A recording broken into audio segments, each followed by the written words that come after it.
Welcome to the Great Birth Rebellion podcast. I'm your host, Dr. Melanie Jackson. I'm a clinical and research midwife with my PhD, and each episode I cast a critical eye over current maternity care practice by grappling with research and historical knowledge to help you get the best out of your pregnancy, birth, and postpartum journey. Welcome everybody to today's episode of the Great Birth Rebellion podcast. Today I've got Dr. Hazel Keedle with me, who is a long-term friend, research colleague. She is a midwifery lecturer at Western Sydney University, as well as so many other things at Western Sydney University, not just a lecturer. She has been the lead researcher on the BEST study, which is all about women's birth experiences, but her historical research career has been in VBAC. She's written multiple books about VBAC, and we're going to talk about one of those books today, as well as a whole gamut of other things around vaginal birth after caesarean section. But if you talk to Hazel, she will remind us all that vaginal birth is not the be-all and end-all when you're planning your next birth after caesarean. So her books are aptly titled Better Birth After Caesarean. That's what we're aiming for, not necessarily a vaginal birth. We want a better birth after previous caesarean section. Welcome, Hazel, to the Great Birth Rebellion podcast yet again, because this is probably the third time I think we've had you on the podcast. I think it is the third time. Thank you for having me back. I always love coming on here. Oh, welcome. We're going to jump straight in because I'm very excited about your new book, which is called The Clinician's Guide to a Better Birth After Caesarean, and it follows your original book, Better Birth After Caesarean, which was more geared towards women. And we have in the show notes below, I'll link all the episodes that Hazel's ever been on. So you can, if VBAC is your area of interest or birth after caesarean is your area of interest, you can click through and have a look at our previous episodes. But Hazel, I wanted to ask you, where did your interest in VBAC come from? Why has this been the topic that you want to publish books on? Well, very simply, in research terms, we'd say I've got a lived experience. So basically, I did it. I don't feel like I knew much about VBAC. In my training, there wasn't a lot in midwifery about VBAC. It seemed to very much fit into the doctor's, area. Like it was high risk and scary, and we don't see much of it. But straight after I qualified as a midwife, I got married, I had my first baby, who was a planned home birth, but ended up being breech and not having any. Back then, in 2007, there was no real support for breech vaginal birth. And so he was a caesarean. I struggled a lot with that. I thought, well, in another couple of years, I'll figure it all out, and got pregnant so quickly. That was not the plan. I think we were still newlyweds. It was not the plan to get pregnant so quickly. Within 4 months, I was pregnant. I didn't know for another few months because I was still breastfeeding. I had no idea. So then I suddenly had this extra pregnancy. Yeah. And I just thought, with that small pregnancy interval, there's no way anyone's going to support me. And I just read some research and I presented that to my husband and said, this uterine rupture rate goes up. I can't do this. And he just flipped it for me and said, look, it's still very low risk. It's more dangerous to get in the car and drive to the hospital. So I went for VBAC and I did various things to achieve that. Again, it was a planned VBAC at home, but my support team then couldn't be there. So I transferred into hospital and had a VBAC in the hospital. And I fought a lot during that labor. Like it was crazy, the things that I was told, what I had to go through, and just a constant fight the whole time. And they knew I was a midwife. Mm-hmm. So they trained me, they knew I was a midwife, and yet I still had to constantly battle. And I was told that my caesarean would be at 5 o'clock. I kept saying, but I have to consent. No, your caesarean will be at, 4 o'clock. 4 o'clock, we're wheeling you off to theatre. That's what I was told. And I just kept fighting it whilst trying to be in labour at the same point. And then I did push my baby out of my vagina, and her time of birth is 4 p.m. Yeah. So they weren't going to be able to wheel me out there when there was a baby coming out of my vagina. So it was that experience left me with a few questions. One was, how does anybody else do this? Mm-hmm. And I was a midwife with midwifery knowledge, and I still had to fight the coercion, the violence, and everything that was involved in my labor. How can any other woman do that if they don't even have that knowledge. And secondly, I felt amazing. Like, I just felt like I was the strongest woman on this planet. There was nothing that could compare to it. And I'd had a lot of challenges with my first pregnancy, which ended up a cesarean, 3 admissions in a very short time with pneumonia during pregnancy, then a cesarean, then endometritis. So I mentally, I wasn't in a good space straight after that birth, and for during that pregnancy, the second pregnancy as well. So then this kind of just like healed so much, and I just felt so better to be able to be a mother and better to be able to parent these 2 babies that were now like or more or less twins with only 12 months between them. Yeah.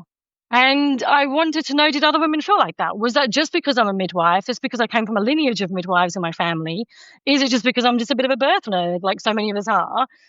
And I was, I knew the home birth community. Was it because I was tapped in with that? And so those 2 questions are really what drove me. And then I had a meeting with somebody that we both love and adore, which is Professor Hannah Darling.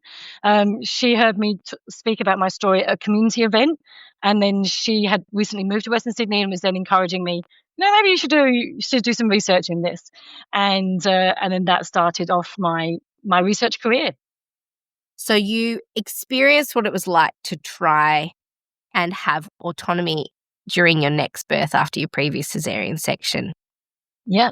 Realized how incredibly difficult it was, even though you were a midwife at that hospital, you had the knowledge, you were if anyone was in a position to make this work, it was going to be you, but it was still so difficult. Why is it so difficult for women to plan their next birth after cesarean section? What are they up against when they engage with hospital systems?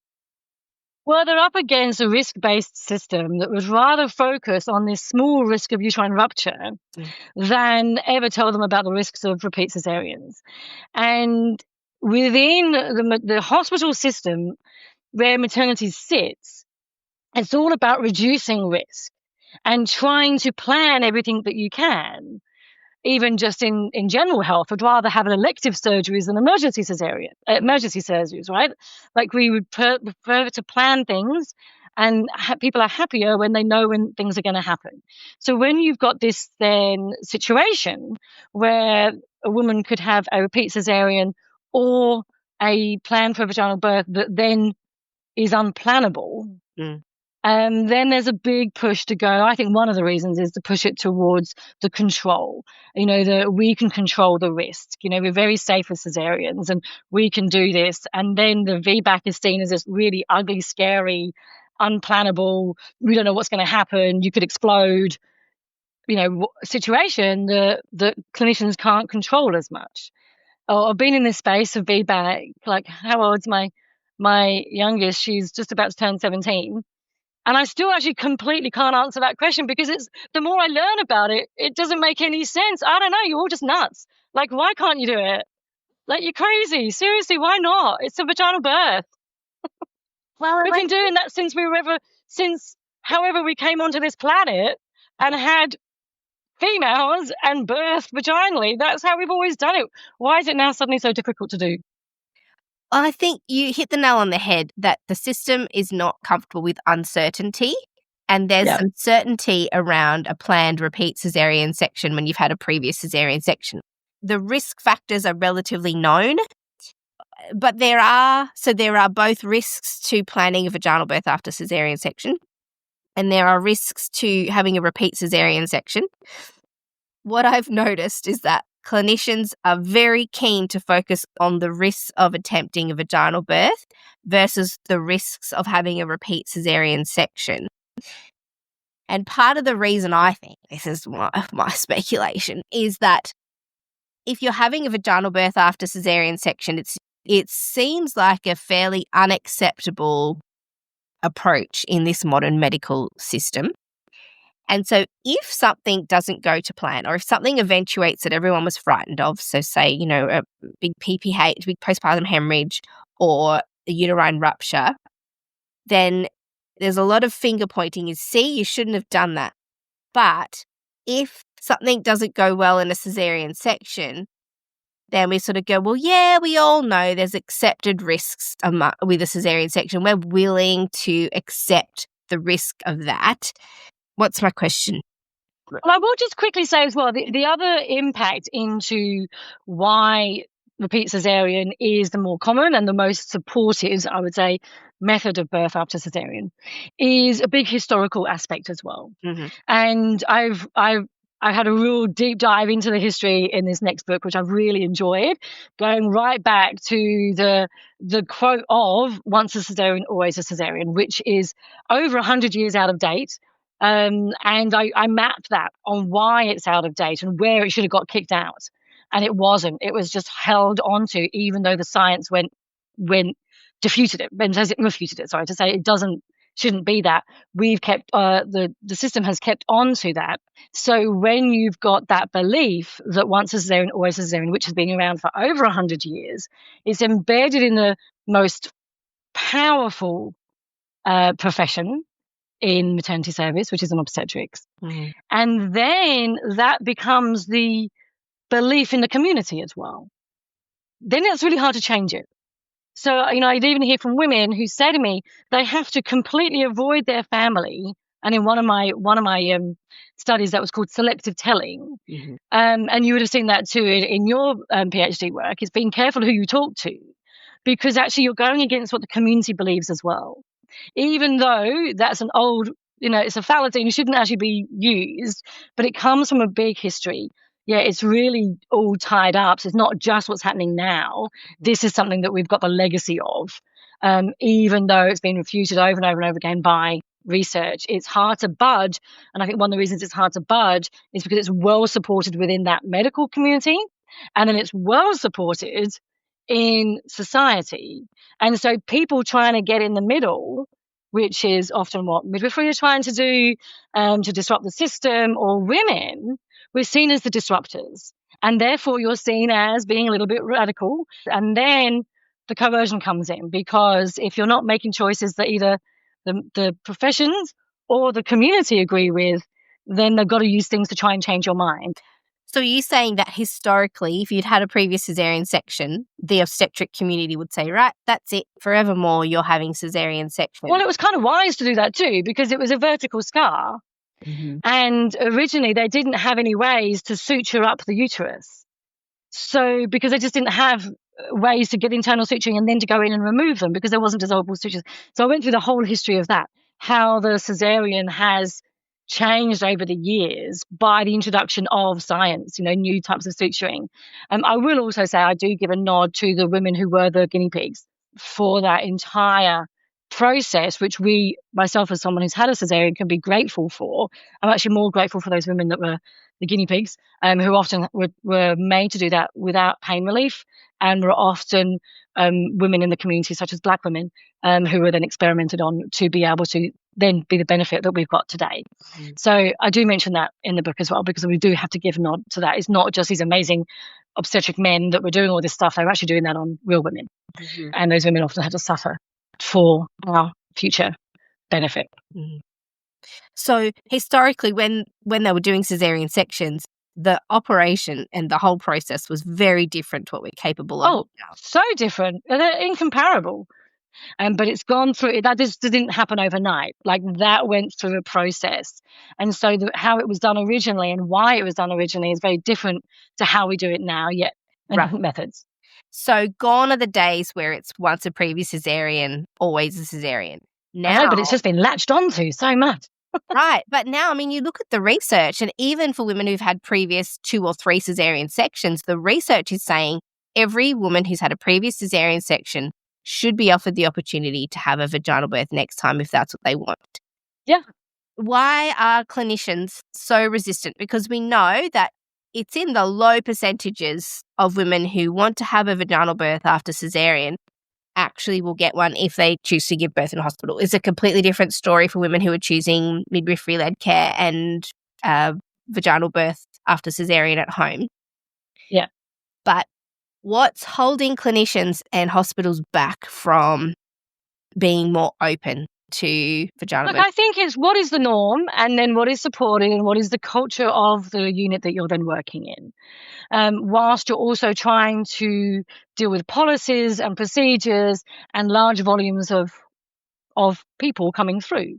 So I think it's just very difficult in a conveyor belt system where we need to have policies because we need to have minimum standards. Like if we didn't have those, then people could be doing anything. So policies are good to make sure that we reach our minimum standards, but our minimum standards are pretty low right now, right? It's just, let's just have somebody that's alive at the end of it, which is important, but there's so much more to it. So I think it's, if the culture is you don't see VBAC very often, then why would you even think it's important? If all you see are cesareans and women having a repeat cesarean, then that's your norm, and that then becomes the women's norm that you're then giving advice to. And then there's other layers to it, because if that's become your belief that cesareans are safe, and you think that the mode of birth doesn't actually matter to a woman because you're not actually meeting women who have had a birth that changed their life, because you're doing that in the hospital system, that's pretty hard, then why would you hold importance to it? So then when you're giving that advice, terms such as, well, if you were my sister, this is what I would advise you to do. Or, I had cesareans, there was no problem with me. And then there can be the woman is coming in with their own family history. So they may have been told, well, our people in our family have never had a vaginal birth, which obviously is a lie, because you only have to go back on their ancestry family tree to figure out that they must have done, otherwise they wouldn't have survived this long. But in their immediate time, they're thinking of their mother and maybe their grandmother and their aunties and cousins, then they have that belief as well. So you match the two beliefs together. And I recently had this. I had a woman contact me recently on social media, and she said the same thing. She said that nobody in her family that she knew of had a vaginal birth. Mm-hmm. And they put that on her the whole time. Yet she just kept fighting it, and she blocked people out, and she kept fighting and fighting, and she got a vaginal birth. Now she has now broken that curse for her future generations, because they can't hold on to that now. She did it. Like now, if she has daughters, then they have the legacy that actually their mum did do it. Mm-hmm. And their mum did have a vaginal birth, and it's not because we're built weirdly as a family. So yeah, it's, why are they not supportive of it? I think it's because it's not really the norm, or they're not interested enough, or don't understand the power of it. And I think this is where it's so different, where you get midwives in continuity of care, and especially at home, when we do see the power of birth, and we can see how healing it can be. We can see how life affirming and how it can change the course of women's lives, because they own that birth and they feel the power. And especially VBAC, it's addictive. And you see that, and therefore you're going to fight for it. But if that's not what you're normally seeing, then why would you fight for it? So then women who are planning a vaginal birth after a previous cesarean section almost need to be aware that society and mainstream maternity care is not in favour of their intention to have a vaginal birth. Certainly the system would prefer that women book in for a repeat cesarean section. It's easier for the hospitals to manage. Supporting a woman through a VBAC, I know as a private midwife, is more complex because there's some emotional factors as well. Yep. And inbuilt doubts that they're not even sure of. Sometimes they feel doubtful that it might work for them. But also as a clinician, there are some additional things that you need to be aware of. Because the woman has a scar on her uterus, we are hypervigilant to detecting if there's been a complication because she's got a scar on her uterus. Do you think that clinicians working in hospitals, and I know this is a very broad sweeping statement, are we taught to be confident in detecting those issues, or do you think we're just avoiding learning about VBAC in the hope that more women will just plan a cesarean section? Well, I travelled around the country, and I've done these overseas as well, and I do these workshops with clinicians and about how to support birth after cesarean. And I'm very honest when we go into the uterine rupture stuff, and we would have a look at what are the different signs that women will show that potentially they're having a uterine rupture.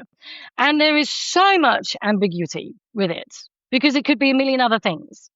That actually at the end of that session, it's like I give them permission, but to be unsure about it. Because we don't have this cool device. Imagine if we had like on the scar and we had like a little, like a loading sign, loading, and then it would just tell you uterine rupture in like, and it gives you a countdown, right? And you'll be like, oh, okay, all right, it's not working. We better go transfer in or get to the theatres. Let's call theatres. We've got X amount of time before we get there. Hurry up, ambulance. We've got this amount of time. And then we go there and they go straight into theatres, and we do not have that. The triad of symptoms that we expect, the 3 different ones, can happen for a variety of different reasons and can never actually be related to a uterine rupture ever. And we do not have the X-ray vision to be able to go, oh, I can see exactly what's happening here. So we live in that grey zone. The uterine rupture is part of that grey zone. We just don't know what that is going to be. And sometimes, unfortunately, we get it wrong. And that can lead to not picking up a uterine rupture quickly enough. Or it can lead to a repeat caesarean for not a reason of being a uterine rupture. Mm-hmm. And that is the challenge that clinicians have. And I am never saying to clinicians that is easy, because I know that's not easy. But you're not in charge of her body to be making that decision. So when you're in that situation as a clinician, you often think you're the only one who has to have that responsibility. Like if it all goes wrong, it's down to me. But I think we need to challenge that, because it's actually the woman's decision. And so with that communication, like it should be most definitely the clinician sharing what's going on and explaining that, and then the woman still making that decision. Yeah, well, I mean, as a clinician myself, I support women who are planning VBAC, but who are planning to do a vaginal birth after caesarean at home. And certainly the research around that is that we have a higher transfer rate for women who are planning VBAC because of that uncertainty, where there's a lower tolerance from the healthcare provider to be willing to accept some alterations in monitoring. So, for example, if I'm listening to the baby's heart rate and it's been elevated for a little while, I'm much more likely to transfer to hospital sooner with that woman who's having a VBAC than if she wasn't. Sometimes when the baby's heart rate elevates, like, okay, maybe we've been in the hot pool for too long, hop out of the pool. Maybe the woman's a little bit dehydrated. We can try a few things, we can recheck, and we can think, okay.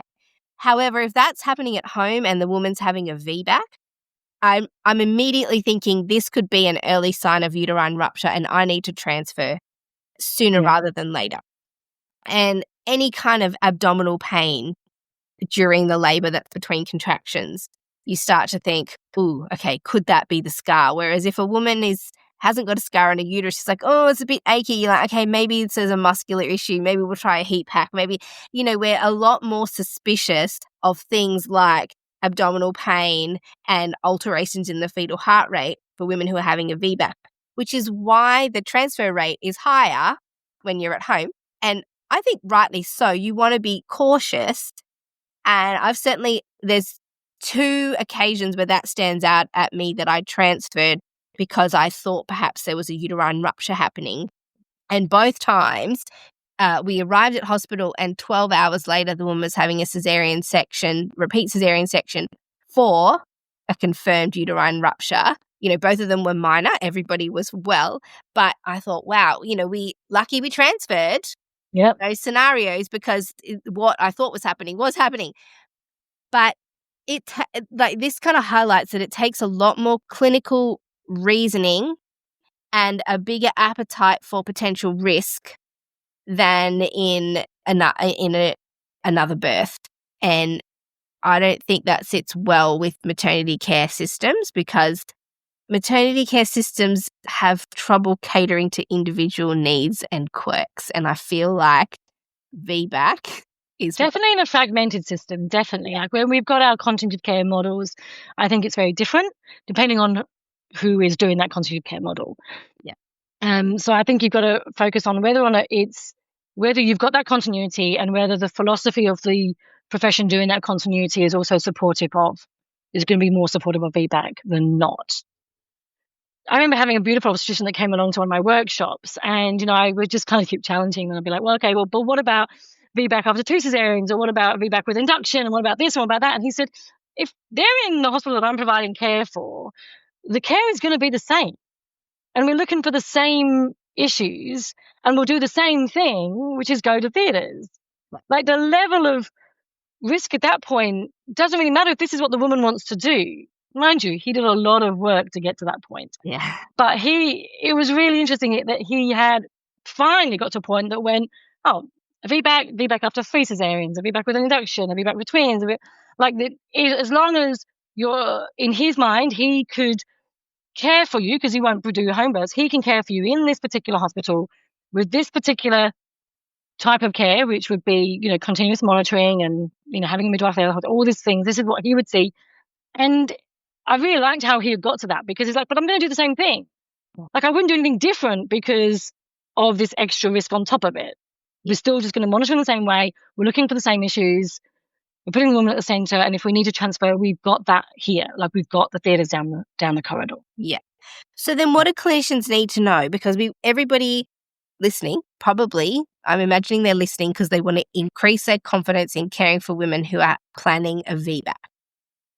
So what does the clinician need to know? If you were looking at a clinician in the eye and they said, what do I need to do to support vaginal birth after caesarean section? What are we looking for to help keep this woman and baby as safe as possible?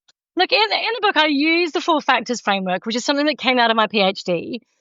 So those 4 factors are having control, having confidence, having a relationship, and having active labour. And then I dive into each of those. Like, what does having control mean, and what can you do to support women having control? And a lot of this information was developed and then further developed in the workshops that I've done.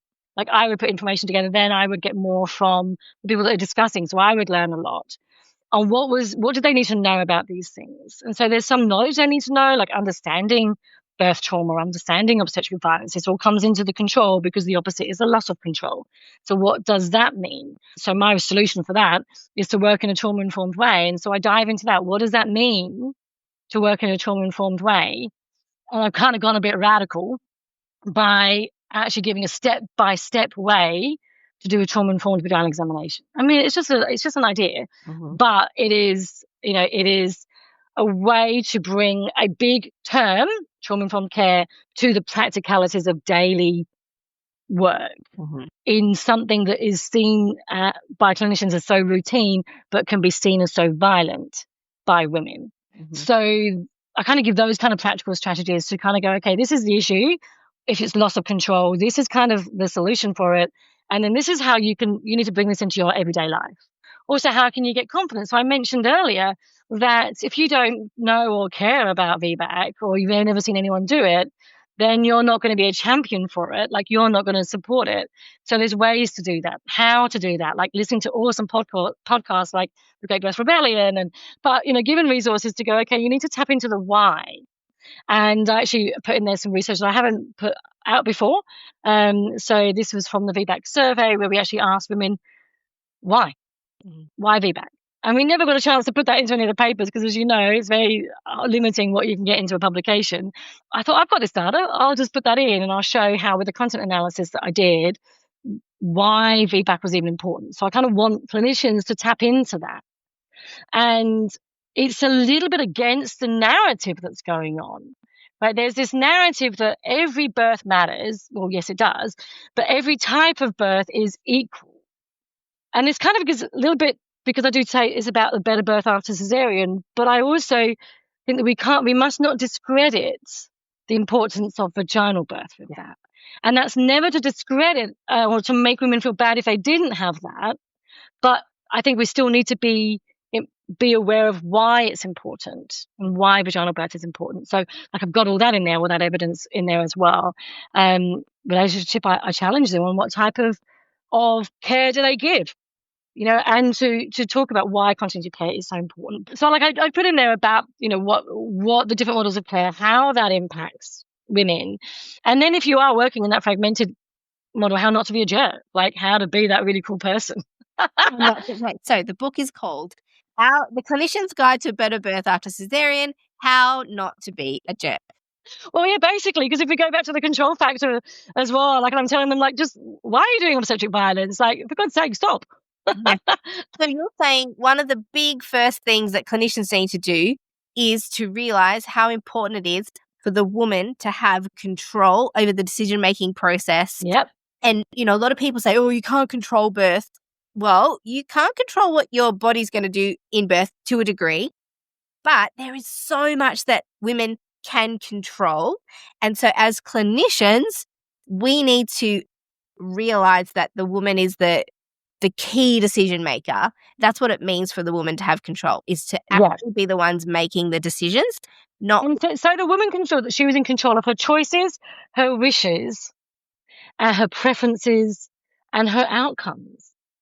Because I saw that in my PhD, when women had that control and they were able to feel that they had that control, then even if the outcome wasn't what they had planned and they'd had a repeat caesarean, they were able to say that they controlled that part as well because they made that decision. Yes. And that's really important. It's when you take that away, then that opens up to so much issue.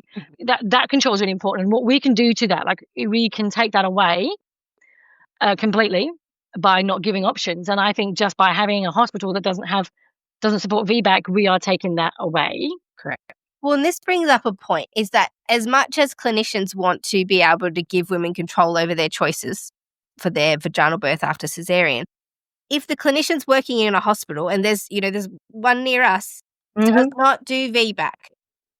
So there's no choice or control for women. If they arrive at that facility, they either get transferred to a different facility or they get given a caesarean section. That's the level of control that the woman or the hospital has over her birth experience. So there's a massive barrier here because, it's all well and good to say to clinicians, well, you've got to help the woman have control over her choices. But there are heaps of barriers for that clinician. They might say our hospital won't even let them in the door, firstly. And then secondly, there are all of these restrictive policies that don't allow for women to have control over their choices with regards to VBAC. So I just feel for those clinicians, and there's probably midwives out there listening going, I can't practice in a way that allows women control because there are so many institutional factors that impact on that. What can midwives do to help change the culture and practice within their facility to make it more possible for women to have choices? You start where you can start in what you're doing. So, for example, if you're using a trauma-informed care framework in everything that you do, then people will see that. If that's how you do a vaginal examination, the woman experiences that, whoever's with her experiences that. And what if you've got a student also seeing that, or another clinician in the room who sees that? Because that is throwing a pebble into the water and it will have a ripple effect. You don't just say, I can't do anything. You do what you can do at the level that you're at. And we need everyone at every level to help. We can't only change this as midwives.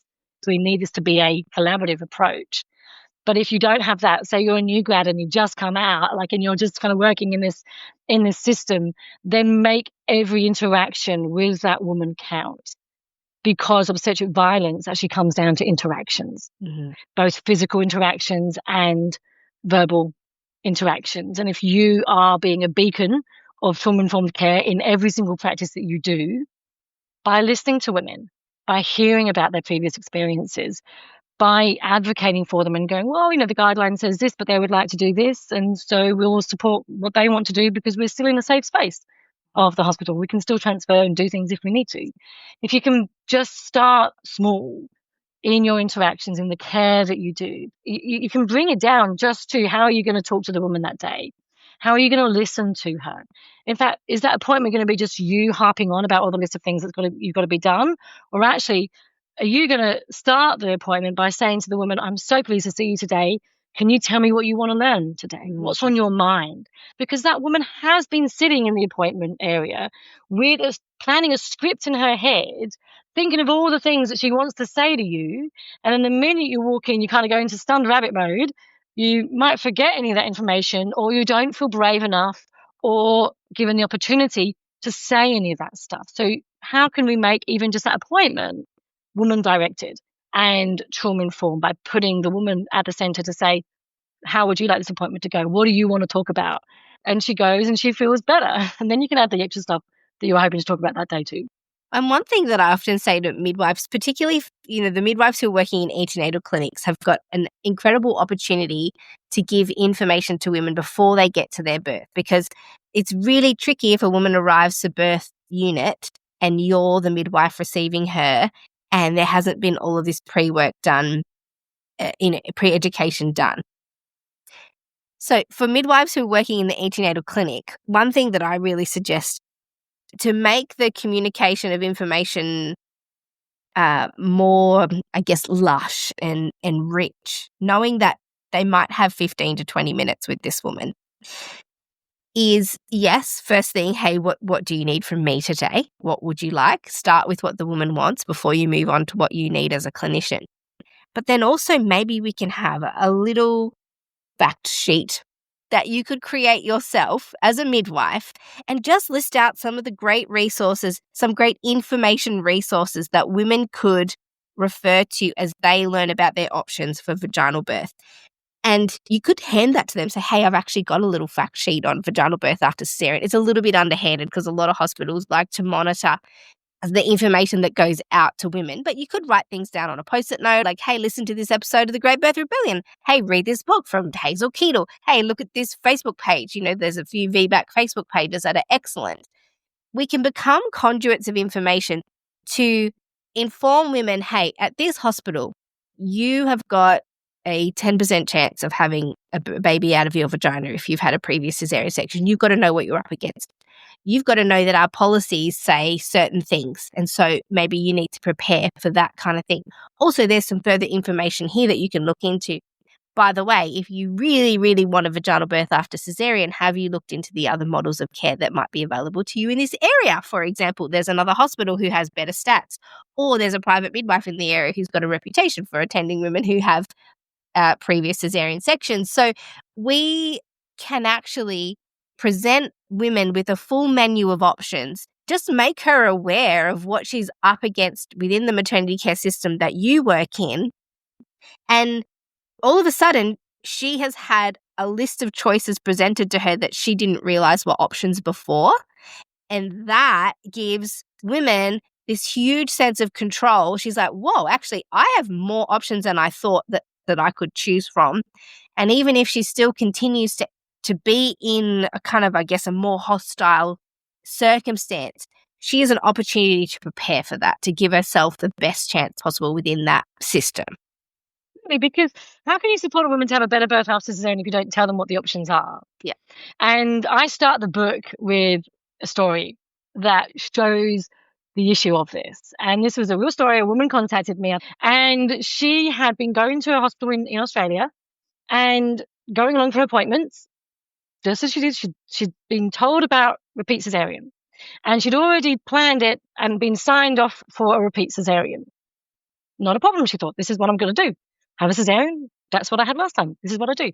And then somehow on her feed, my book came up. She read the whole thing in one sitting between one appointment and the next one. By this point, I think she's like 32 weeks. So she's quite far along. She's read this book. She's inhaled it. She's got notes all through it. She takes it to her next appointment, slams it down and says, I want to have a VBAC because Hazel says I can. Mm-hmm. And they turned around and went, sure, not a problem. We 100% support you. Let's do this. And so it sounds really, really good, right? That's not good. How does she get to 32 weeks, sign a consent form for a repeat cesarean and never know there was another option until she found it out? Yeah. And then I kind of think it's a little bit sick that they then support it. If you were that supportive of it, why was it secret squirrel business and you didn't tell her about it? Well, this is the classic scenario of hospitals offering women the options that they want them to accept. And then they'd be willing to entertain other possibilities if the woman suggests them, but they won't offer the full menu because they don't want women to choose from the full menu. They want women to choose a particular thing. And so that's what I feel like women are up against with VBAC. And so when you say the one thing that clinicians can do is give women control, a really simple way of giving women control is to list out all the options they have. Whether or not they're available within your facility or not is a different story. but list them out. So you could have a private midwife, you could have MGP if that's available, you could go to a different hospital. You've got to know what we have on offer at this hospital and what's not available to you at this hospital. That gives women control when they know the full menu of options. So it can be a 10-minute conversation.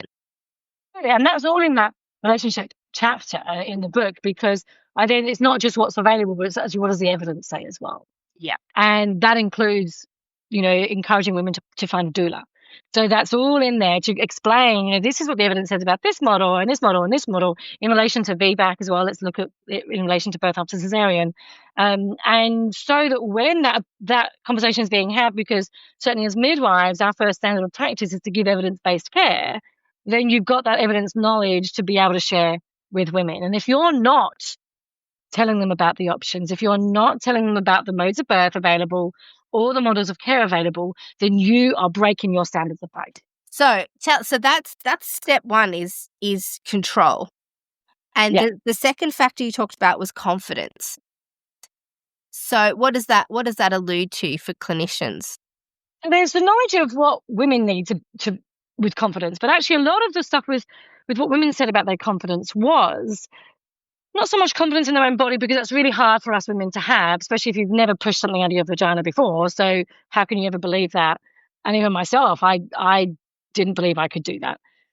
So that's hard to do. Although I do encourage women to go and learn a lot more about, labor and birth, but they were more sensitive to how confident their healthcare provider was in them and in their ability. So if their healthcare provider was like, well, you might have a VBAC, but, depends who's on duty that day, depends how it goes, depends if we have that room available, depends what stars are aligned, I don't know, depends on the weather, then you're not really exuding confidence to the woman, and the woman is taking that on board as well and going, wow, that person's actually not confident in my ability to even do this. Whereas compared to having a clinician who straight away just says, yes, I'll support you, that helps straight away, and then explains all the things that are going to help them. I support you because I believe in you, and why don't we look at, how you can be active in labor? That's going to help you. And how about we look at, your nutrition during pregnancy, because that could really help you, and your fitness, and brings in all those other things. Doesn't say that they are the only source of confidence for that person, because you're not. Sorry, none of you healthcare providers out there are gods. You are not. You may feel like you are sometimes, but you're not. And even as private midwives, we've got to make sure that women that we care for know that you're not an island and there's lots of other resources out there. And the more that you give that knowledge and give that confidence to women, then the more confident they will feel in that they've even chosen the right person. And in the first book, I did kind of throw it on the head and say, actually, you know what? It's your choice who your team is.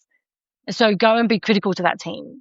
Go and ask them what they actually, they deserve a spot on your team. You're not lucky because you got them. And I then try and just turn that around in the second book to go, okay, what can you do to increase your confidence? Where is the why? Why do we support VBAC in the first place? Why is VBAC important to women? Go and learn about that through these stories. And then what do you need to do to build up your own confidence as well? Build up your own knowledge, build up your own bank of the why it's important in the first place. And then how important it is that you're invested in it. And if you're not, and you don't believe it, one, probably not going to read the book in the first place, but otherwise, step away and give it to somebody else. Actually go, I'm not the right person for you, and it's time for someone else to care for you if you don't feel that you can provide that. And that's actually really hard for clinicians to do. And on a personal side note with that, I did do that once. When I moved to take on this full-time job, it was huge, this academic job, and I didn't know. I thought I could still just keep doing private midwifery on the side, and I'm superhuman, I can do that. But it was getting hard because I've also got a family, and I've got a family with unique mental health issues and neurodiversity that actually needed a lot of extra support. So then when women would then ask me to be their midwife, and first of all, I've been really excited because I love that part of my life and that clinical practice. And this woman came on board, and she chose me because of my work in VBAC, and she was planning a VBAC. And I hadn't even met her yet. She'd made her decision based on my history and my research, and I hadn't even met her. And there was lots of emails and stuff coming through, and we were organizing when I was going to meet. And I just thought I just didn't have that energy to give. Mm. And I had to sit back and go, you know what, she's chosen me because of what I do, but I know a lot of private midwives that do that as well. Yeah. I'm nothing special compared to the fact that there's all these other private midwives out there. And it's actually time for me to give that person somebody who can really embrace them. What this person needs is a lot of love, and they need a lot of attention, and they're going to need that to be able to get to the point where they can confidently have a VBAC. Mm-hmm. So I've got on the phone to another private midwife who just exudes that motherly energy, and has their own group that everyone can meet up in, and is in the area where this woman lived, whereas I was going to have to travel down. I thought, that's what she needs. And this midwife was like, are you sure? Yeah. Are you sure you're having it? And I'm like, no, honestly, she needs your love. And I don't have that to give right now. Obviously, I'm so passionate. And please, I don't want you to feel bad to me, either of you, obviously. But I just want her to get the best care that she can get at that point, because I didn't have that in my capacity at that time. And that was, I think that actually shows more strength and growth as a clinician than just taking someone on anyway because of greed or because of status or because you want to do that and you want to be that all for somebody. And sometimes we've got to go as clinicians, I'm not at it. She had a great time with that midwife, had a great VBAC at home, told me all about it, sent me messages, sent me pictures. And I never regret what I did that. And I think sometimes as clinicians, we've got to go, am I the right person to be on that team? Do I deserve to be on her team? So it was about you acknowledging your capacity at that time to serve that woman. And so in terms of you as a clinician having confidence, it sounds like firstly, you're suggesting that we immerse ourselves in information about VBAC so that we can, I guess, be academically prepared. Yep. And then it's about clinical preparedness as well, because it's one thing to go, I think VBAC is important. I can see why this is important to women. But how do midwives practically prepare themselves to confidently care for women who are having a VBAC? Because, I learnt from other midwives watching them, and then they would tell me the things that they do and that they're looking out for. And then obviously I went on my own journey of researching, okay, what do I have to look for? What are the specific things that I should be looking for as a clinician so that I feel confident that things are going well, or that it's time to escalate care and change the plan? How can we build clinical confidence once we know that we want to start supporting women having VBACs? Yeah, absolutely. We do need to do that. And that confidence comes from, I think, just being around it as well. Mm-hmm. And so if you haven't seen very many VBACs, then buddy yourself up with the midwife that does do it or does vaginal birth really, really well. Like, ask, I haven't seen a VBAC for a while. I want to see the why. And then when I was working in a tertiary hospital, I had a doctor. She was a registrar and had vaginal birth herself and then was pregnant again. But in the meantime, had been working, had this rotation and was seeing all the fear around birth. And it was kind of freaking her out a little bit. And she said, can I just come and sit in on one of your births? And I just want to see a powerful vaginal birth again. And I'm like, oh, well, it depends on the woman. And only if you promise to sit in the corner and not say a thing, unless I say, could you please come here now? Like, if you say anything like negative, you're out. And she did. And it was good for her to realize that. And then she approached me to then be in this hospital birth together. With obviously the woman made the decision that she could be there to begin with. And that helped her. She's like, okay, it's good. I've seen a vaginal birth again. It doesn't all end up in cesareans. I'm feeling good and went out. And so I think we have to recognize, well, maybe we haven't been seeing that. And actually, as the director of academic programs here at Western Sydney Uni, that is so hard for our students to see vaginal births. Like their birth numbers, they're struggling to get their birth numbers with the decline in vaginal birth, the increase of inductions, the increase of cesareans, and the less staff to mentor them, even in the departments. And the more students that are out there, it's just getting, well, I had a clinician say to me who teaches at our university, she said, it's a bit like Hunger Games out there at the moment to get a vaginal birth. And that's a bit scary. So if they're not even seeing it, then how can we have competent practitioners when they're coming out and doing it? So that's why we have to model them up with good models of care. Well, this is it. So what you're saying is on the ground, we're seeing reduction in vaginal birth anyway. Yep. Hospitals are not going to willingly upskill their midwives to be attending VBACs because it goes against the kind of culture of most workplaces. So it sounds like clinicians, midwives, doctors, students have to be willing to take their own initiative. This is basically self-directed learning that you're going to need to undertake in order to gain confidence around caring for women with VBAC. This is not an embedded intention in the maternity care system to upskill clinicians on how to support women to have vaginal birth. I don't think it's so much about wanting to upskill them. I think it's the opportunities are not there. Yeah. It's getting harder and harder to even see that.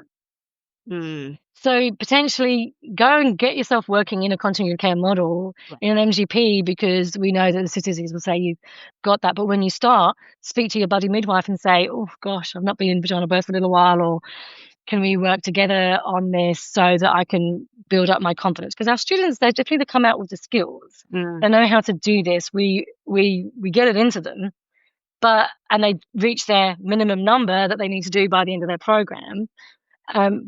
But they should be getting oodles of them. Like, they should be getting more and more, not just reaching their bare minimum and then having to do extra shifts just to get that bare minimum. So, I mean, where midwives are going to have more of an opportunity to support women who are having VBACs are in more autonomous models like midwifery group practices in private practice. So I guess if midwives are keen, they need to position themselves within facilities where their opportunities are greater.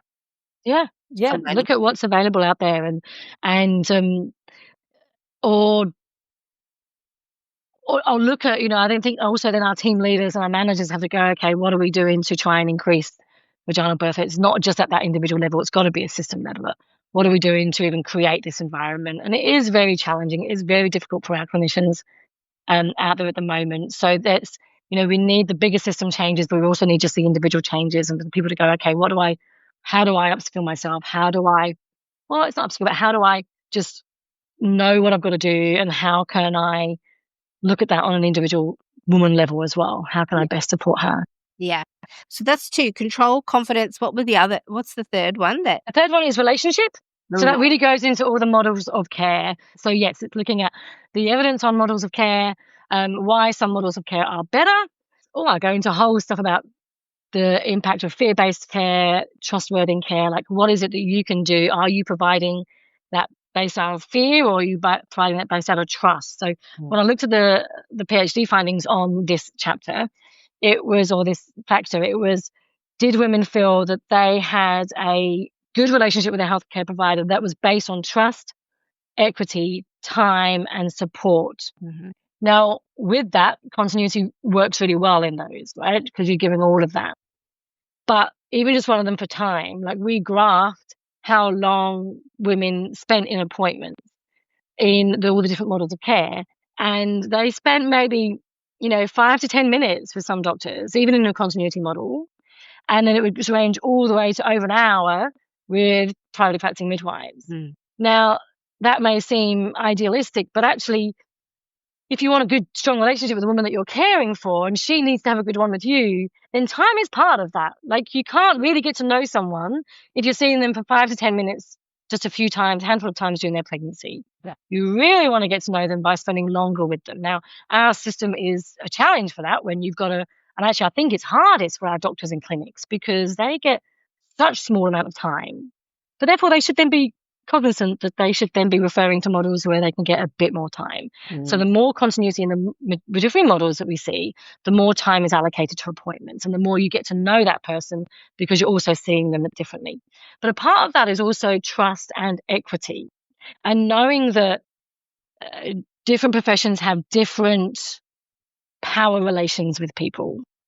And I think a way to disrupt that patriarchal model that we have, that has got lots of different levels. Think of the woman is kind of like, right down here. The midwife's just a bit above, but then all the levels at the top, and how that is managed in a system. A way to disrupt that is to bring the woman up and bring the midwife together, because that can have a more equitable setup from all the feminist research I've done in the past. So looking at that as well, is it an equitable relationship? Are you just going there hoping that you might talk about this thing that day, but they're going to talk about something else instead, so you never got to talk about it? And I saw that in my PhD, where one woman said every appointment, because she would do a recording afterwards, well, I didn't get to talk about my birth plan. Nice quick appointment. I'm hoping I will next time. And the spoiler is she never got the opportunity to talk about it, because after every recording, she would say the same thing. So that healthcare provider went into a continuity with a private obstetrician, went into that birth, never actually knowing or potentially caring what that woman wanted. It was only ever what that professional wanted. Yeah. So that time, that relationship, how can you really build up that relationship-based care? And you can even do that with a one-off. I remember this in something you said earlier, and then I didn't say it, but in one of the workshops, there was a midwife who, in her same clinic, did fragmented care. And so she would only ever see the woman once or twice if she was lucky. And she was saying to me, because we were talking about how to debrief with women and unpack their previous experience. And she said, I do this with women. She goes, but I sometimes wonder, should I? But I do. I sit there and I spend time with them and I unpack it and I help them, think about what they can do for this next one. She goes, but then I'm worried because what if no one else does that with them? Or what if I've said the right thing? I don't get to follow up with them afterwards. And, should I be doing this? And this person sitting next to them, who was a doula, jumped up and said, oh my God, don't stop. Because please don't stop, because I care for those women that see somebody like you and they're so grateful for you because nobody else bothered to ask them. So please don't ever stop being that one. We had a paper that came out of BEST. It was run by our Fulbrighter, Helen. She was amazing.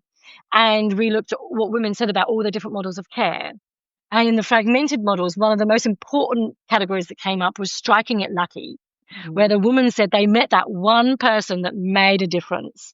They just did that one thing. They just said that one thing. And that midwife in my workshop was one of those striking it lucky. Like those women who were seeing her were getting the opportunity to unpack, and they may never get to do that again. And she was worried whether she should be doing it. Hell yes, she should. Yeah. So how, even if you're only seeing that person once, how can you provide that trustworthy care? How can you use these things that I tell you about in the book, even just in that one appointment? Because you actually can, because the woman will look back and say, I struck it lucky with her. Yes, so true. There's the standout midwives who don't realize they've made a difference. But once you give women information, it's out of the toothpaste tube. You can't put it back in. They know now, and they go, ooh. You know what else I'm thinking is that I feel like some clinicians don't want to share the most optimal options because they're worried about increasing women's expectations. Oh, for God's sake, not expectations. I know. I'm saying this as a total bull in a china shop right now. But it's like they think, oh, if I tell them all these things are possible, then women start to imagine these ideal scenarios. And then if it doesn't happen, the women kind of have further to fall and they're going to get more disappointed because they had these really high expectations. So I feel like clinicians try and keep women's expectations low, almost out of a hope that they won't be so disappointed if it doesn't work or when it doesn't work, because the clinician knows, gosh, this woman is up against it. She is so unlikely to get what she wants in our facility that I don't even want to set her expectation at a point where she might get that. And I think that holds a lot of clinicians back. Like, it's patriarchal bullshit. I know. Because at the end of the day, who are you to decide what that woman should know? Yeah. You should not be the person who goes, oh, I don't want to tell her about her options for feedback. What if she can't get it? Or what if she's unhappy about it? That's not on you. Stop making it about you. You should be providing evidence-based care. And that translates into whatever profession you stand for. If you are not able to tell her everything out there on offer, then you are not providing your most basic need as a healthcare provider. So go find somewhere else, honestly. Yeah. It's not for you, right? If you think that you must hold this back so that women don't get disappointed, there's no such thing as having too high expectations in birth. Occasionally things go wrong, and that's always going to happen. Doesn't matter where we are. We're not robots. We're humans, and things happen. So we can't control everything. Stop trying to control it. Let's put our level, instead of right down at everyone's alive and happy, well, everyone's alive, let's bring it up to, did everyone receive respectful maternity care? That is actually the expectations that people have. Yeah. That women are so smart, and stop trying to have that patriarchal viewpoint that the woman that you're caring for is not smart. Stop it, because we are. Women are smart. Whether you've got a degree in health or not, you are smart. We know that we know that our bodies are not perfect. We're told that from the minute that we are young girls, and we are told that our bodies are not perfect. So we know things are not always going to go the way we want, but we still deserve respectful maternity care. And if we had the bar at respectful maternity care, then there's not going to be women saying that their expectations were not met and now I've got birth trauma because of it. That's not what birth trauma is about. Birth trauma is really about how the women lost control and didn't receive that respectful maternity care, regardless of the outcome that they had. The women can figure that out. However, if you look at those 4 factors, control, confidence, active relationship, and active labor, if the women felt on top of all of those that she'd had a good experience of being in control of her choices, wishes, outcomes, and preferences, if she felt confident in her ability, but that's pretty hard, so was she confident in her healthcare providers? Were they confident in her? And she felt that. If she was able to have a good relationship based on trust, equity, and support and time, and then she was able to be as active in labor as she wanted to be, then she's pretty smart to figure out that if that then resulted in a repeat cesarean, it may not have been what she planned, but she understood it and she was still able to navigate that. And that's actually been a really interesting area for people to think about, because a lot of people have gone, I don't feel okay with my cesarean. And why is that? Yes. Well, it's because you did really well on those 4 factors. Like, you did everything you could. You were able to go, well, I did it all, but I couldn't get that last little bit out. And there was a reason, and I understand the reason. And actually, on the same side, a woman could have a VBAC, and if she had no control, someone did obstetric violence on her, and she was having to fight the whole time, and she was induced and wasn't allowed to even get up and move around, and she had fragmented care, then she can come out feeling pretty poor about that situation. So it's not always about vagina. So with the expectations, scrap that. If we can set the bar at respectful maternity care, and we want to ensure that every woman gets that, and then think about those 4-factor frameworks, then we shouldn't be saying about expectations. It's a patriarchal view on, we've got the knowledge, we won't share it with you, and we don't care how you feel about it. Well, you're right, because so basically a woman's experience becomes equivocal to the outcome in terms of how she feels about her birth. So, as I go back and reflect on the clients of mine who did ultimately have repeat cesarean sections, a number of them have been on podcasts to talk about their experience of uterine rupture. And so they talk about, I was planning a home birth and I had my midwife, and then we transferred to hospital and I ended up having a cesarean section, which was not the thing I was planning. I'd made all these other plans to have a completely different scenario and it didn't work out that way. However, they're so happy with the outcome, not because of the, okay, yeah, me and my baby alive, that's good. But they were treated with respect the whole time. They had options. They were aware of why things were going on. They consented and agreed to the fact that in this scenario, a cesarean section is a good idea. It's not the one I want, but it's the best option if I'm going to have the outcome that I want. So when you have a relationship with your care provider, point number 3, the importance of relationship-based care, you're more likely to have respectful maternity care and therefore more likely to feel success in that scenario, even if you had a repeat cesarean section. So now we've got control, confidence, relationship-based care, which is very closely linked to respectful maternity care. So then we come to the active labour point. And what do you tell clinicians about care during active labour? Well, at this point, you've got to just take away the AC, not the air conditioning, because I love air conditioning, but the after cesarean point, right? She's learned all this stuff in the antenatal period. You haven't got to keep throwing the rupture at her, the threat of rupture continuously. At this point, if the woman is planning a vaginal birth, then help her in every single way to be able to get that vaginal birth. And this is where I go back to, where is the evidence and knowledge around how to support women to have a vaginal birth? So what about being upright? What about water birth? What about this? I look at all the evidence.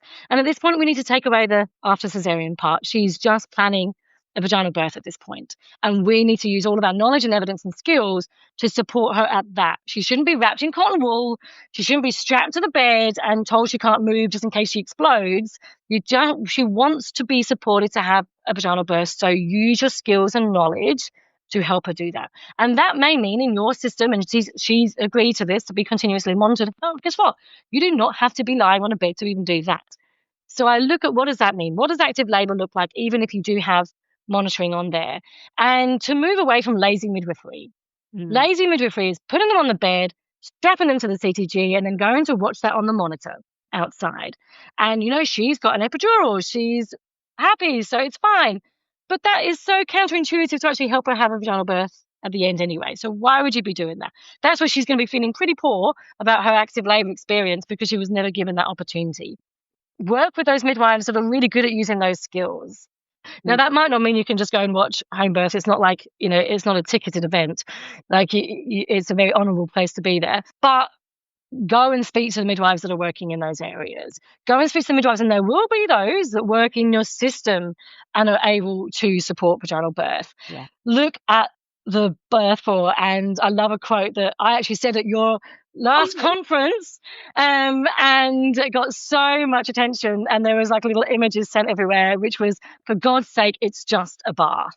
Like, get them in the water. Like, it just makes no sense to me why you wouldn't. I mean, the long baths are not great, but so many of our wonderful hospitals now, and I think just in the area that I'm in Parramatta, have some really beautiful birthing pools now within their rooms. Like, utilize it, use it, get women in there, get yourself confident about that, because at that point, she's learned all about the risks. Stop badgering on about uterine rupture at this point. You're looking for the signs and symptoms. That's fine. Don't keep asking her. She will tell you if she's getting them. Allow for that to happen. And now let's just focus on the active labour. We need to know those skills. We teach you those skills at university. Let's just get back into them. Stop trying to worry about what this is and keep her on the bed in case she explodes. Let's encourage active labour and use our evidence and knowledge to do that. Right. So what you're saying is, once you've done all of the pre-education and she's aware of her risks and she's made her choices, that then it's our chance to step into our role as health professionals, manage our own concerns and thoughts. We don't have to share every single thing that we're thinking with the woman. We're really, really worried that you're going to have a uterine rupture, so we've got to put this CTG on. Oh, we're really, really worried in case you need to go to theatres, we've got to put this cannula in. Keep all of that to yourself. That's what I hear you saying. Yeah. Is now it's time to tap into what the woman needs. She doesn't need to hear your fear language. I mean, I do the same thing at home when I'm caring for women who are having a VBAC. I walk in, I go, right, today this woman's having a VBAC, which means you need to be particularly hypervigilant to this, and this. But I don't walk into her and I go, right, I got my VBAC goggles on. I am looking for uterine rupture, for excessive bleeding, for abdominal pain, for, the baby's heart rate to do one single thing that freaks me out. That's what I'm looking for. No, I'm, like you said, go in, help this woman have the best and optimal chance of a vaginal birth in the same way that you would help any woman who's come in to want to have a vaginal birth have one. And that includes using pain relief options that don't require her to be completely numb from the waist down, active birth positioning, one-on-one support, massage, TENS, heat packs, water, showers. And the thing I'm hearing clinicians say out there as they're listening is, oh, well, that's nice, but our VBAC policy says they can't get in the bath. They have to have an IV cannula. They've got to have a CTG on. Oh, they've got to have vaginal exams regularly to make sure that they're making adequate progress. There's all of these things that can get in the way. But again, the woman has choice in that. And I feel like if you can prepare her ahead of time, and this is where the relationship. You've never met that woman and she's coming in, you know that she's having a VBAC, and you're like, oh, I want to kind of get into this, or you're like, oh, God, that's who I've got.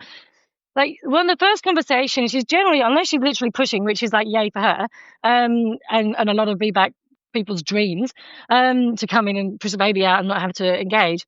However, she's generally coming in, you can have a conversation. The first thing you should be saying is, have you got a birth plan in your bag? Have you got something in there that we can talk about?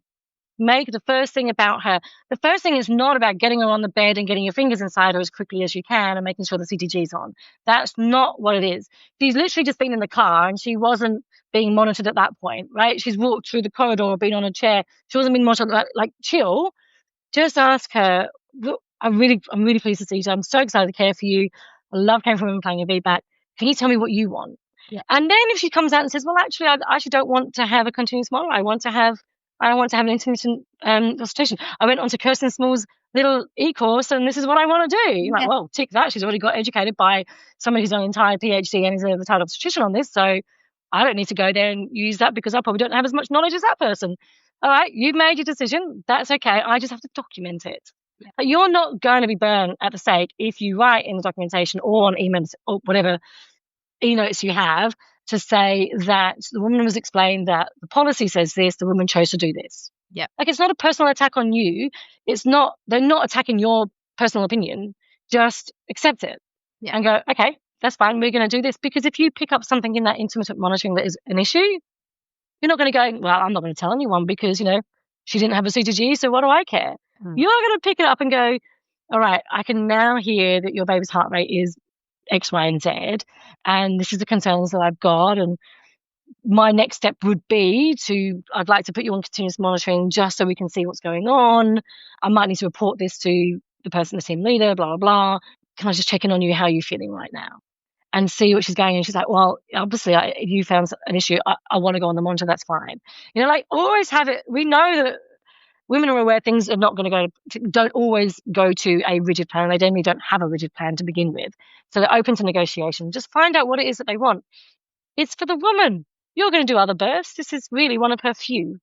So it's just having that conversation. What does labour and birth look like? And have that conversation. Ask what's in her bag. Like, I used to love being a sticky beak and like, what have you got in your bag? Like, tell me what's in there. Have you got some AirPods? Have you got music? Have you got a special type of food? Have you got drinks? Like, what have you got in there? Like, this is your toolkit. I want to know what's in your toolkit. And let's get it all out now and bring that bed up nice and high and put it all on there and go, oh, look at all these exciting things you're going to do and use them. She's got this oil. She wants to use that. Have that conversation. If you make it really hostile, you've never met the woman and it's all going to be on your terms, you're never going to know what's in her bag. So basically, same thing, respectful maternity care, find out what she wants and morph into the type of person who can give that to her because it's not about you, it's about her. Absolutely. And get your students in to watch this because they need to be there. If you're working in a tertiary hospital, you're most likely going to have students there and say, this is the feedback. I really want you to experience this and provide this care and be there with her the whole time. Feedback is awesome. Come on in. And they will be really thrilled to be there. And my other suggestion on this for women is when you're going into hospital, if you're in a fragmented model and you don't know who you're going to get, when you ring the hospital to let them know you're coming, say, hey, I'm planning a vaginal birth after caesarean section. Is there someone there today who would be the most ideal care provider for me? Because honestly, there are different types of midwives, and the midwives who are working and the team leaders who are working know who the crunchy midwives are that would jump at the bit to help a woman have a VBAC or a breech birth or a water birth. There are a type of midwife that would be best suited to certain women. And so if you as a woman can ring in and say, I really want to get in that bath, I need a midwife who's willing to facilitate that. I'm planning a VBAC. I need somebody who is going to be on my side. It's okay to make some of your intentions known before you get there because the hospital can make some plans and go, okay, we do have that midwife here today who would desperately love to support a VBAC. Let's see if she's available to care for this woman who's coming in the next 15 minutes. It's that whole turning it around to going on for the woman. Do they deserve to be on your team? Do they deserve a spot on your team of the healthcare team, of who your support team is? And it might not be comfortable for the clinician, but then for the clinician, you've got to go, do I deserve to be on her team? Yeah. Do I have the knowledge I need? Do I have the right mindset I need so that I could be that striking it lucky person on her team if you're not in a continuity of care model? And actually, even if you're in a continuity of care model, sometimes you might need to go, is this the right person for me? Yeah. And also acknowledging that it's a real privilege to have any kind of choice within maternity care. Unfortunately, maternity care has limited resources, particularly if you're living rurally. There might not be the opportunity for you to pick and choose who's on your team. You might get stuck with a real punk. And in that case, you need to bolster the rest of your team. So rally your partner as a sort of support person to be on your side. You could put some funds into a doula, or, what I call the robust friend, who you are like, this person is going to come in and bat for me hard. They are, they're keen. So I think in the absence of actual choice within the maternity care system, something women can do is bolster the rest of their support team, so they are going in with a support network, even if you're up against challenges such as reduced choice for care provider, a fragmented maternity care system, a hospital that doesn't even offer VBAC. You've got to have something on your side, and there are controllable factors in that. Absolutely. And that does include your peer support network as well. Mm-hmm. Amazing, Hazel. We could talk about this all day.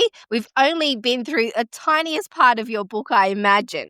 So your book comes out on the 1st of August. Now that people listen to this, they can purchase your book, which is called The Clinician's Guide to a Better Birth After Caesarean. And you've also got one for women. We'll be sure to put all of the details in the show notes. And if you're on the mailing list for this podcast, you get a full resource list for this podcast. So all of the links will be in there as well. Hazel, thank you so much, firstly, for your passion around helping clinicians and women make VBAC more possible. But the biggest story is we want women to have better births, regardless of their previous scenarios, and relationship-based care, respectful maternity care, I believe, are the pathways to that. And that's what you're advocating for here. So I don't think it's that complicated. It's not. We've tried to make it more complicated than it actually is. Thank you so much, Hazel. I'm going to encourage every midwife, every clinician, doula, obstetrician, maternity care worker who has any interest in caring for women in the way they want to be cared for to pursue knowledge in this area of better births after caesarean section. And one way you can do that is through Hazel's book, The Clinician's Guide. To get access to the resources for each podcast episode, join the mailing list at melaniethemidwife.com. And to support the work of this podcast, wear the rebellion in the form of clothing and other merch at thegreatbirthrebellion.com. Follow me, Mel, at Melanie the Midwife on socials, and the show at The Great Birth Rebellion. All the details are in the show notes.